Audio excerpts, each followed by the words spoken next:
వనపర్తి జిల్లా రేవల్లి మండలంలో వినాయకుడి మండపాన్ని వినూత్నంగా వాటర్ ట్యాంక్ పైన ఏర్పాటు చేశారు. వాటర్ ట్యాంక్ మధ్య భాగంలో మండపం ఏర్పాటు చేసి అలంకరించారు. వరదల వల్ల వినాయకుడిని భూమికి ఆకాశానికి మధ్య ఏర్పాటు చేశారంటూ వినాయకుడి వీడియో వైరల్ అవుతోంది. ఉత్సవ కమిటీ సభ్యులు 25 సంవత్సరాలుగా ఇక్కడే గణేష్ ఉత్సవాలు జరుపుతున్నామని చెప్తున్నారు. దీనిపై మరింత సమాచారాన్ని మా ప్రతినిధి శంకర్ అందిస్తారు. దేశవ్యాప్తంగా వినాయక చవితి ఉత్సవాలు అంగరంగ వైభవంగా ప్రారంభమయ్యాయి. ఉమ్మడి పాలమూరు జిల్లా వ్యాప్తంగా చాలా చోట్ల పూర్తి స్థాయిలో వినాయక ఉత్సవాలు అంగరంగ వైభవంగా నిర్వహిస్తున్నారు. మండపాలను ఆకర్షణీయంగా తయారు చేస్తూ భక్తులకు పూర్తి స్థాయిలో కనువిందు చేస్తున్నటువంటి పరిస్థితి ఉమ్మడి పాలమూరు జిల్లా వ్యాప్తంగా కనిపిస్తుంది.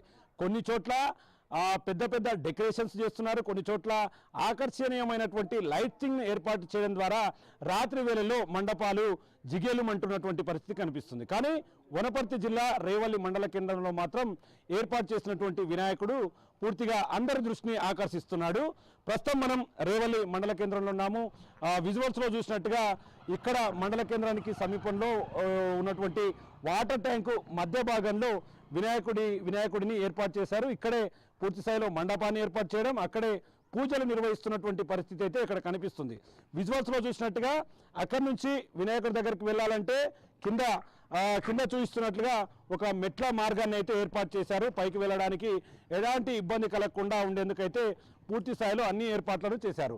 దాదాపుగా ఇదంతా కూడా దాదాపు 17 ఏళ్లకు పైగా ఇక్కడే వినాయకుడిని ఏర్పాటు చేస్తున్నాం, ఇక్కడే పూజలు చేస్తున్నాం, ఇక్కడి నుంచే నిమజ్జనానికి తరలిస్తున్నాం అంటూ కూడా స్థానికంగా ఉన్నటువంటి హనుమాన్ గణేష్ ఉత్సవ సభ్యులు అయితే చెప్తున్నటువంటి పరిస్థితి కనిపిస్తుంది. విజువల్స్లో చూసినట్టు అటు ఆకాశానికి ఇటు భూమికి మధ్యలో ఉన్నటువంటి ఈ వినాయకుడిని పూర్తి స్థాయిలో ఒకవైపు సోషల్ మీడియాలో ఈ ఫోటోలన్నీ కూడా చక్కర్లు కొడుతున్నాయి. ఇక్కడ వరదలు వచ్చాయి, అందుకే వినాయకుడిని మధ్య భాగంలో ఏర్పాటు చేశారని. కానీ అట్లాంటిది ఏమీ లేదు. తమ పూర్వీకులు ఎప్పుడైతే 1999లో ఏర్పాటు చేశారు, అప్పటి నుంచి కూడా ఇప్పటి వరకు ఇక్కడ ఏర్పాటు చేస్తున్నాము. వరదల వల్ల ఏమి అక్కడ ఏర్పాటు చేయలేదని చెప్పి కూడా ఇక్కడ ఉన్నటువంటి హనుమాన్ కమిటీ సభ్యులు అయితే చెప్తున్నారు. మన దగ్గర ఈ యొక్క హనుమాన్ కమిటీ సభ్యులు కూడా ఉన్నారు, వాళ్ళతో కూడా మాట్లాడదాం. ఇక్కడ ఒక పెద్ద ఆయన కూడా ఉన్నాడు, ఈయన ఏర్పాటు చేశానని కూడా చెప్తున్నారు. అప్పట్లో అన్న చెప్పండి, ఎప్పటి నుంచి ఏర్పాటు చేశారు, ఎందుకు అక్కడ వినాయకుని ఏర్పాటు చేయాల్సిన అవసరం ఏంటి? మా సర్పంచ్తో మేడ పెట్టుకుంటాం సర్పంచ్ గారని ఊర్లో అడిగాం. ఎప్పుడు? 1999లో అడిగితే సరే పెట్టుకొని మనకు ఇబ్బంది ఏం లేదు, మంచిగా ఉంటుంది అంటే ప్రస్తుతం ఈడ లేకపోయినది. అప్పుడు ఈడనే మేము ఉంచేవాళ్ళం, ఏర్పాటు చేసేవాళ్ళం. ఎన్నేళ్ళుగా 20-25 ఏళ్ళ వరకు వస్తుంది. ప్రతిసారి ఇక్కడనే మేము చేసినాము. మాకు శాత కాకనో ఎట్లనో మా వయసు కొద్దిగా ముగ్గిపడాలా, మా పిల్లలకు సంబంధించి చేసుకున్నానని చెప్పేసాం. ఆయన నమ్ముతూ మేము కార్యక్రమాలు నడిపించుకుంటాం. అంటే ఇప్పుడు చాలా చోట్ల చూస్తున్నాం, ఫేస్బుక్లలో చాలా అట్లా వరదలు వచ్చినాయంటే ఊర్లో, అందుకే వినాయకుని అక్కడ పెట్టారని చెప్తున్నాను. నిజమేనా? దాంట్లో లేదు సార్, వరదలు రావడం మాకు ఎలాంటి ఇబ్బంది, ఒక్క పైస వంతు ఇంటికి ఏమన్నా గోరంత మందం కూడా మాకు ఇబ్బందులు ఏది లేదు. ఓన్లీ గతం నుంచి చేస్తుండ్రు కాబట్టి చేస్తుండ్రు. మా పిల్లలు కూడా మేము చేసినంత వల్ల చూస్తున్నాం. అంటే వాళ్ళు గతంలో నుండి వాళ్ళ పెద్దలు ఇక్కడే చేశారు కాబట్టి మేము కూడా ఇక్కడ ఏర్పాటు చేశామని చెప్తున్నాం. మరి కొంతమంది కూడా ఉన్నారు. చెప్పండి బ్రదర్, ఏంటి అంతా కూడా రాష్ట్రం అంతా కూడా ఇదే వినాయకుని చూస్తున్నారు, అంతా సోషల్ మీడియాలో కూడా చక్కర్లు కొడుతుంది. ఏంటి ఈ ఆలోచన ఎటు వచ్చింది, ఎప్పటి నుంచి స్టార్ట్ చేశారు, ఎన్ని ఏళ్ళుగా ఇదే కొనసాగిస్తూ వస్తున్నారు? అయితే ఇది మా పూర్వీకులది, అంటే మా అన్న వాళ్ళది ఆలోచన. అయితే 1999 నుంచి గణేష్ని ఇక్కడ నిలబెట్టడం జరుగుతుంది. అయితే అప్పటి నుంచి ఇప్పటి వరకు అదే విధంగా వాళ్ళు ఏజ్ అయిపోయి వాళ్ళు చేయకుండా అయిన తర్వాత మేము తీసుకున్నాం. తర్వాత మా తమ్ముల నుంచి కూడా ఇప్పుడు ప్రజెంట్గా అయితే మా తమ్ముల వాళ్ళు చేస్తారు. ఇక తర్వాత కూడా చేస్తారా చేయరా అనేది తర్వాత. ఇప్పటి వరకు అయితే ఇక్కడ వర్షాల వల్ల మునిగిపోవడం కానీ ట్రోల్స్ మస్తు వస్తున్నాయి. ఎక్కడ లేకపోతే ఆడ పైనకి పెట్టారు అని చెప్పేసి, లేకపోతే అన్నీ ఏవేవో ట్రోల్స్ చేస్తారు, అవన్నీ ఫేక్. ఓన్లీ మా పూర్వీకులు పెట్టడం వల్లనే మేము అదే తరహాలో పోతున్నాం. అంతే చూస్తున్నాం. మొత్తంగా వాళ్ళ పూర్వీకులు గతంలో నుంచి ఇక్కడే ఏర్పాటు చేస్తున్నారు కాబట్టి మేము అదే విధంగా వెళ్తున్నామని చెప్తున్నారు. ఇక్కడ ఉన్నటువంటి వాళ్ళంతా కూడా, అంటే వాళ్ళకి సంబంధించినటువంటి పిల్లలు కావచ్చు, వారికి సంబంధించినటువంటి కుటుంబాల నుంచి వచ్చిన వాళ్ళే, వీరు కూడా ఆ బాధ్యతను తాము మోస్తున్నాము.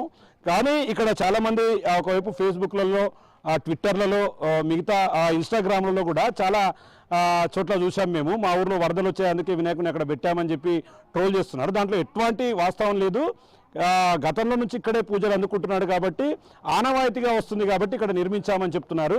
ఇక్కడ నిర్మించినప్పటి నుంచి ఈ రోజు వరకు కూడా ఎట్లాంటి ప్రమాదాలు కానీ ఎట్లాంటి ఇబ్బందులు కానీ తలెత్తలేదు. కాబట్టి ఇక్కడ ఉత్సవాలనేది కూడా విజయవంతంగా చేస్తామని చెప్తున్నారు. మనం ఒకసారి అటువైపు చూడొచ్చు. కింది స్థాయి నుంచి ఒకసారి చూపించే ప్రయత్నం చేస్తాను మీకు అందరికీ. కింది స్థాయి నుంచి కూడా మెట్ల మార్గం ద్వారా కూడా ఏర్పాటు చేశారు. ఆ మెట్లను ఎక్కుతారు. కింద ఈ సపోర్ట్లు అనేది కూడా పూర్తిగా ఇవన్నీ ఇనుపవి, అంటే మొత్తంగా కట్టెల నిర్మాణం కాదు, ఇదంతా కూడా ఇనుప కడ్డీలను కింద ఆసరాగా చేసుకొని ఇనుప కడ్డీలను ఆధారంగా చేసుకొని కూడా దీనికి ఒక నిర్మించినటువంటి పరిస్థితి ఉంది. ఇదంతా కూడా చాలా దృఢంగా ఏర్పాటు చేశారు కింద, అంటే ఎక్కడ కూడా ఎట్లాంటి ఇబ్బందులు తలెత్తకుండా ఎక్కడ కూడా ఎంత బరువు పడ్డా కూడా దీన్ని అంటే పట్టుకునేటట్లుగా కూడా ఏర్పాటు చేశారు. మన కెమెరామెన్ కూడా ఒకసారి పైకి చూపించే ప్రయత్నం చేద్దాం. చూడొచ్చు ఒకసారి ఎంత దృఢంగా ఏర్పాటు చేశారు. ఇదంతా కూడా కట్టెలైతే కుంగిపోతాయని చెప్పి ఇనుప రాడ్లను ఏర్పాటు చేసి కింద ఆ పైన వినాయకుడికి సంబంధించినటువంటి మండపాన్ని ఏర్పాటు చేసినటువంటి పరిస్థితి కనిపిస్తుంది. ఇక అంత హైట్కి వెళ్ళాల్సినటువంటి వినాయకుడిని చూడాలంటే భక్తులకు కాస్త ఇబ్బందికరమైన వాతావరణమే. దానికోసం అని చెప్పి ఇక్కడ ఈ భాగంలో మనకు ఇది ఓవరాల్గా ఈ భాగంలో మెట్లు ఏర్పాటు చేసినటువంటి పరిస్థితి అయితే కనిపిస్తుంది. మొత్తంగా ఇక్కడ నుంచి మనం దగ్గరికి వెళ్దాం, మెట్ల భాగం దగ్గరికి వెళ్దాము.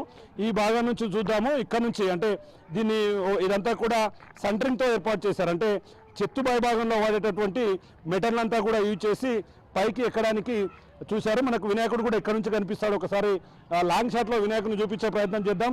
లాంగ్ షాట్లో వినాయకుడిని చూపించే ప్రయత్నం అయితే చేద్దాం. మొత్తంగా దాదాపు 25 ఏళ్ళు గడుస్తున్నాయి. అప్పటి నుంచి పూర్వీకులంతా కూడా ఇక్కడే ఉన్నారు కాబట్టి అదే ఆనవాయితీగా మేము చేస్తున్నాం తప్ప చాలామంది ఇక్కడ వరదలు వచ్చాయి అందుకే వినాయకుని అక్కడ ఏర్పాటు చేశారని చేస్తున్న వార్తల్లో ఎట్లాంటి వాస్తవం లేదని కూడా చెప్తున్నటువంటి పరిస్థితి కనిపిస్తుంది.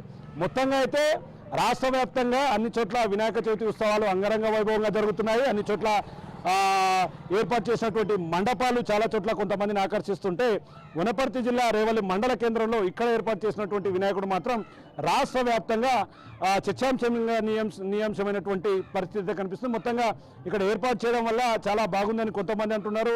ఇక్కడ ఏర్పాటు చేయడం వల్ల కొంత ఇబ్బంది ఉండొచ్చు అని చెప్పి కూడా చాలామంది ట్రోల్ చేస్తున్నటువంటి పరిస్థితి కనిపిస్తుంది. గ్రామస్తులు మాత్రం దీన్ని భక్తి శ్రద్ధలతో మాత్రం మేము చేస్తున్నాం కాబట్టి వేరే యాంగిల్లో చూడొద్దని చెప్పి కూడా ఇక్కడ ఉన్నటువంటి స్థానికులు చెప్తున్నారు. ఇది ఓవరాల్గా రేవల్లి మండల కేంద్రంలో ఏర్పాటు చేసినటువంటి వినాయకుడికి సంబంధించినటువంటి లేటెస్ట్ అప్డేట్. కెమెరా పర్సన్ నగేష్తో శంకర్ గౌడ్, బిగ్ టీవీ, రేవల్లి.